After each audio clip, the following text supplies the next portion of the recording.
नमस्कार साथियों और प्रिय विद्यार्थियों, सभी का आर्य क्लास यूट्यूब चैनल के अंतर्गत मैं बहुत बहुत स्वागत और अभिनंदन करता हूं। प्रिय साथियों और प्यारे विद्यार्थियों, आर्य क्लास यूट्यूब चैनल के अंतर्गत आज का जो हमारा जो टॉपिक रहेगा, जिस प्रकरण के संदर्भ में हम बात करने वाले हैं, वो फांसीवाद जो विचारधारा है, आइडियोलॉजी है, उसके संदर्भ में अपन बात करेंगे। सबसे पहले तो ये जानने का प्रयास करते हैं कि विचारधारा क्या होती है, आइडियोलॉजी क्या होती है। मैं आपको बता दूं कि विचारधारा शब्द का पहली बार जो प्रयोग किया गया, इस शब्द का प्रयोग और इस शब्द का जो प्रयोग करने वाले थे वो फ्रांसीसी विचारक हैं और जिनका जो नाम था वो था द स्ट्रेची। इनके द्वारा जो है इस शब्द का क्या किया जाता है, प्रयोग किया जाता है विचारधारा शब्द का।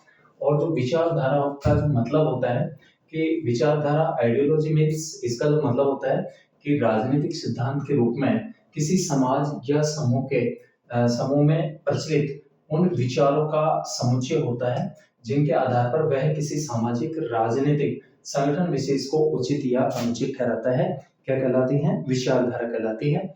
देखिए, जहाँ पे भी वाद होता है, जैसे अराजकतावाद है, फांसीवाद है, गांधीवाद है, मार्क्सवाद है, फेबियनवाद है, समाजवाद है, ये सभी जो है किससे जुड़े हुए हैं? ये विचारधारा से जुड़े हुए हैं।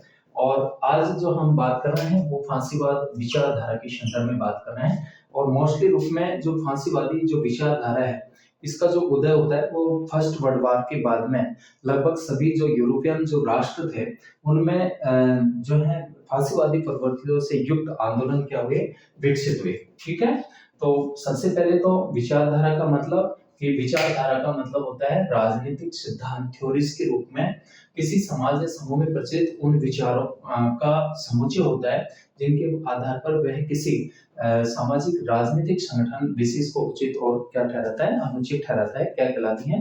विचारधारा कहलाती है। और इस विचारधारा शब्द का प्रयोग करने वाले जो पहली बार जो इस शब्द का जो प्रयोग किया गया वो फ्रांसीसी जो विचारक में है द स्ट्रेचे के द्वारा जो है इस शब्द का क्या किया जाता है, प्रयोग किया जाता है। तो जो फांसीवाद है, कि फांसीवाद शब्द की जो उत्पत्ति होती है ये इतालवी जो भाषा है उसके फैसियो नामक शब्द से हुई है।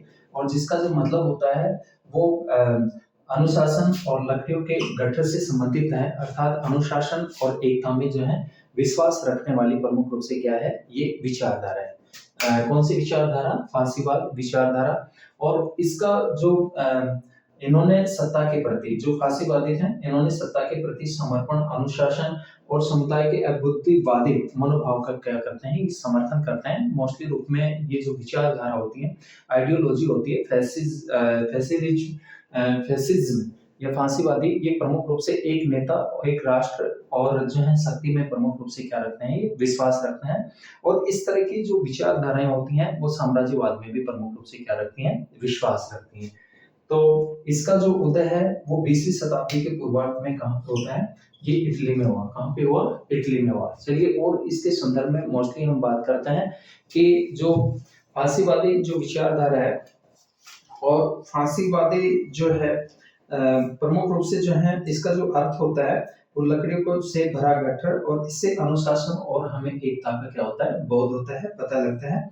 और फांसीवाद पर 4 विचारधाराओं का प्रभाव पड़ा। प्रमुख रूप से जब इस विचारधारा पर प्रभाव की बात करते हैं अपन, प्रभाव, ठीक है।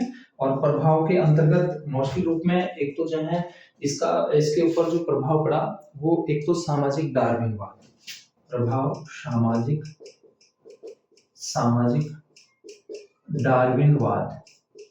सामाजिक डार्विनवाद का जो है इससे प्रभावित जो विचारधारा थी। और इसका जो मतलब होता है कि सर्वश्रेष्ठ का अस्तित्व बने रहने का जो है सिद्धांत है। और उसके बाद में दूसरा जो प्रभाव पड़ा वो 19वीं शताब्दी की अबुद्धिवादी विचारधारा, जिसके प्रमुख रूप से जो विद्वान थे, विचारक थे, विलियम जेम्स बर्कशा, नीत्शे, शोपेनहावर, सोरेल और पेरोटा। ठीक है, उसके बाद में परंपरावाद का किस का प्रभाव पड़ा? एक तो अबुद्धिवादी विचारधारा का, अबुद्धिवादी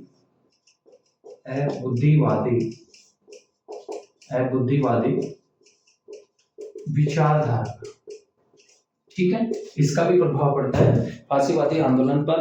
और इसके बाद में जो है परंपरावाद का नेक्स्ट जो प्रभाव पड़ा, परंपरावाद परंपरावाद, इसका भी जो है इस आंदोलन पर जो है प्रभाव रहा है। और इसके बाद में आदर्शवादी विचारधारा का, कौन सी विचारधारा का? आदर्शवादी, आइडियोलॉजी, आदर्शवादी विचारधारा का। और आदर्शवादी जो विचारधारा है, इसके मुख्य रूप से इससे जुड़े हुए जो विचार थे हेगल, कांट, फिफ्टे। और फासीवादियों ने यह स्वीकार किया कि उनका कोई निश्चित सैद्धांतिक कार्यक्रम नहीं है। मुसोलिनी इटली में प्रमुख रूप से जो फांसीवादी हुए हैं, कौन थे? मुसोलिनी थे। और ये माना इन्होंने जैसे सैद्धांतिक कार्यक्रम नहीं है, मुसोलिनी ने लिखा है कि हम सैद्धांतिक कार्यक्रमों में विश्वास नहीं रखते हैं और हमारा कार्यक्रम कार्य होने की बात है। ये किसका कथन है? ये जो है फांसीवाद के जो प्रमुख है मुसोलिनी। और फांसीवादी राज्य को एक सर्वोच्च और नैतिक इकाई मानते हैं। मुसोलिनी ने लिखा है कि राज्य के बाहर कुछ नहीं और राज्य के ऊपर कुछ नहीं, राज्य से आगे कुछ नहीं है। फांसीवादी अभिजनवादी और नेतृत्व पूजा में विश्वास रखता है। ये सुपरमैन या हीरो की अवधारणा में विश्वास रखता है। फांसीवाद लोकतंत्र को अप्राकृतिक और भ्रामक मानता है और यह लोकतंत्र का जो है विरोधी है। फांसीवाद हिंसा और युद्ध का क्या करता है? प्रमुख रूप से क्या करता है? समर्थन करता है। तो मोस्टली रूप में जो फांसीवादी जो विचारधारा है, ये एक नेता, एक राष्ट्र और शक्ति में जो है विश्वास करने वाली जो है क्या है? विचारधारा है। और प्रमुख रूप से साम्राज्यवाद में भी जो है क्या रखते हैं? विचारधारा रखते हैं। जैसे इससे जो है प्रेरित होकर के जैसे नाजीवादी, इसका जो प्रभाव रहा वो जर्मनी में, और जर्मनी में नाजीवाद के जो प्रमुख थे वो कौन थे? हिटलर थे। तो जैसे 20वीं शताब्दी के पूर्वार्ध में इटली में इसका प्रादुर्भाव होता है और हिटलर के नेतृत्व में जर्मनी में, जनरल फ्रैंको के नेतृत्व में स्पेन में और कुमिनेरो कोनाई के नेतृत्व में जापान में इसकी क्या होती है?